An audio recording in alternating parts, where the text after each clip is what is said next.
Olá pessoal, hoje nós vamos comentar o artigo 4º da Constituição. O artigo 4º traz nada mais, nada menos do que todos os princípios da República nas relações internacionais.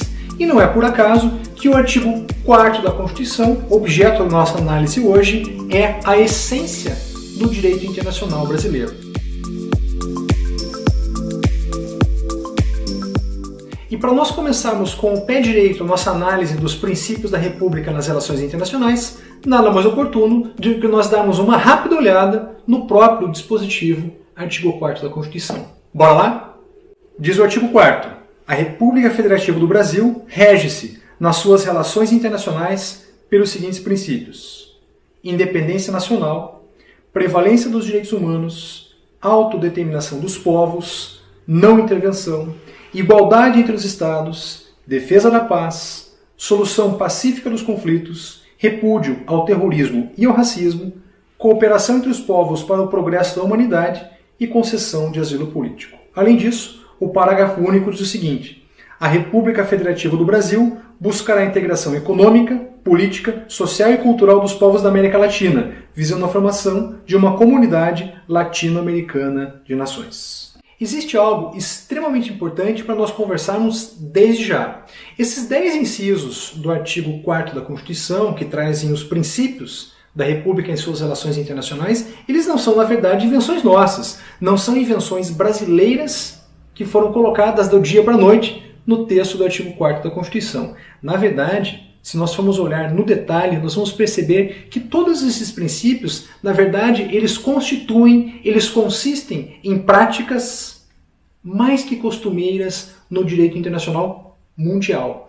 Eles são e eles constituem os verdadeiros princípios gerais do direito internacional aqui no Brasil e em boa parte do mundo. Para te mostrar que esses princípios não são invenção exclusiva brasileira, eu trago das lições de um autor chamado John Rawls, num livro chamado O Direito nos Povos, os princípios gerais, os tradicionais critérios de justiça entre os povos que o professor e autor John Rawls traz nesse livro O Direito dos Povos. E esses tradicionais critérios de justiça são os seguintes: liberdade e independência, observância de tratados e compromissos, igualdade na celebração de acordos, não intervenção, respeito aos direitos humanos e dever de assistência a outros povos.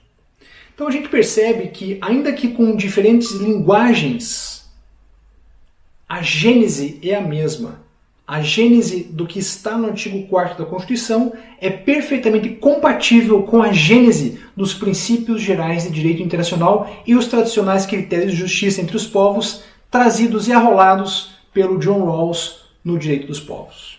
E agora eu te comprovo que esses princípios não são invenções brasileiras, tipicamente brasileiras ou exclusivamente brasileiras. Esses princípios previstos no artigo 4º da Constituição, eles estão em franco diálogo com os propósitos da Organização das Nações Unidas, da ONU. Bora dar uma olhada no artigo 1º da Carta da ONU? No artigo 1º da Carta da Organização das Nações Unidas, nós encontramos os seguintes propósitos: manter a paz e a segurança internacionais, desenvolver relações amistosas entre as nações, baseadas no respeito ao princípio de igualdade de direitos e de autodeterminação dos povos, conseguir uma cooperação internacional para resolver os problemas internacionais de caráter econômico, social, cultural ou humanitário e para promover e estimular o respeito aos direitos humanos e às liberdades fundamentais para todos, sem distinção de raça, sexo, língua ou religião. Então a gente percebe plena sinergia entre o artigo 4º da Constituição, a Carta da ONU e os princípios gerais de direito internacional. É o que nós podemos chamar de constitucionalismo em rede. Se você presta concurso público, especialmente daqueles que exigem provas discursivas, tome nota a respeito disso.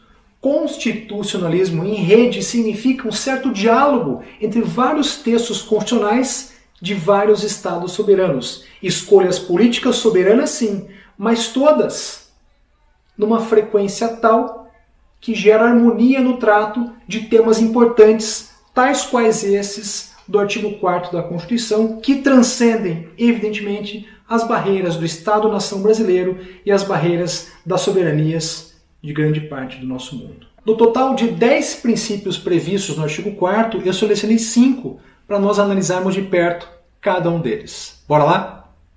Os 5 princípios que eu selecionei para vocês são os seguintes: prevalência dos direitos humanos, solução pacífica dos conflitos, cooperação entre os povos, repúdio ao terrorismo e ao racismo e, por fim, a concessão de asilo político. No que diz respeito à prevalência dos direitos humanos, eu trouxe aqui 2 parágrafos escritos pela importância do assunto para que você me acompanhe numa leitura atenta e para que juntos nós compreendamos a amplitude e, acima de tudo, a importância da prevalência dos direitos humanos. Bora lá?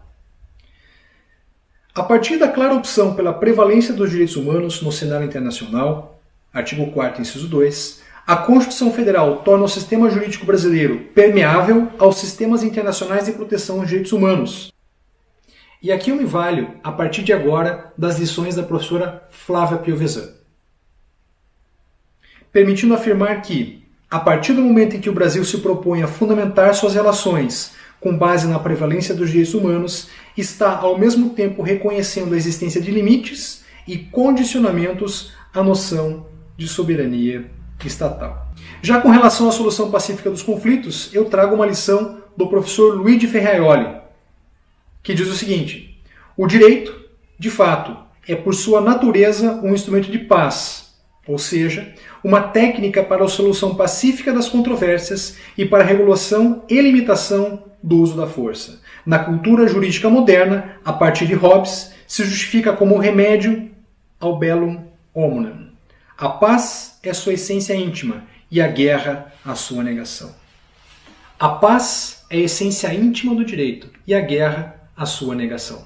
No que diz respeito à cooperação entre os povos, Jeffrey Sachs comenta um momento ocorrido em setembro de 2000 na sede das Nações Unidas em Nova York, quando se realizou a maior reunião de líderes da história. 147 líderes mundiais transmitiram a esperança de que a pobreza extrema, as doenças e a degradação ambiental poderiam ser aliviadas com a riqueza, as novas tecnologias e a consciência mundial com que havíamos chegado no século XXI. Na ocasião, Kofi Annan, secretário-geral da ONU, apresentou um documento chamado Nós, os Povos, o papel das Nações Unidas no século XXI. E desse documento foram extraídas as 8 metas de desenvolvimento do milênio. Essas metas são importantíssimas porque elas transcendem as barreiras do Estado-nação e como a República Federativa do Brasil é signatária dos principais pactos da ONU, é importante que nós tenhamos elas em mente até para fins de provas discursivas. Desse documento, então, foram extraídas as 8 metas de desenvolvimento do milênio: erradicar a pobreza e a fome, atingir o ensino primário universal, promover a igualdade entre os sexos e a autonomia das mulheres, reduzir a mortalidade infantil, melhorar a saúde materna, combater o HIV, a malária e outras doenças, garantir a sustentabilidade ambiental e estabelecer uma parceria global para o desenvolvimento. O 4º princípio solucionado fala por si mesmo: repúdio incondicional e ilimitado ao terrorismo e ao racismo. E por fim, o 5º dos princípios que eu separei para você, que é a concessão de asilo político. Nós vamos ter a oportunidade de analisar no detalhe a concessão de asilo político quando nós estivermos estudando lá no artigo 12 da Constituição as questões que envolvendo nacionalidade e também no artigo 5º da Constituição as questões envolvendo extradição. Mas por enquanto eu quero te dizer o seguinte: a concessão de asilo político é um ato de soberania estatal e abrange apenas e unicamente os crimes políticos. Eu espero que você tenha gostado desse vídeo, eu espero que ele tenha sido produtivo e especialmente proveitoso para você. Nos vemos em breve, até a próxima!